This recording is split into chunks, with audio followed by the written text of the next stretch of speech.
Responsibilidad ba ng mga anak ang mag-payback sa mga magulang? Oo, responsibilidad ng mga anak ang mag-payback sa magulang.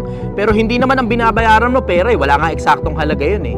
Ang tawag doon, utang na loob. May mga bakterya na kapag nag-exist yung bakterya na yun, wala nang pakialam yung magulang nila sa kanila. Wala na rin pakialam yung mga anak dun sa mga magulang ng mga bakterya na yun. Pero ang tao, pag pinanganak ka sa mundo, dun pa lang sa panahon na pinagbubuntis ka, it takes 9 months. Na pwede ka namang ipalaglag ng nanay mo pero di niya pinili ipalaglag ka. Tapos dun sa panahon na pinanganak ka sa mundo, hindi mo pa kayang tumayo sa sarili mong mga paa. Kailangan pa kakargahin ka, pakakainin ka, dadamitan ka, bibihisan ka, lilinisan ka. Tapos it will take you somewhere around 16 to 18 years para lang makakilos ka sa sarili mo, na kaya mo na sarili mong buto-buto. Tapos hindi ka tatanaw ng utang na loob sa magulang mo.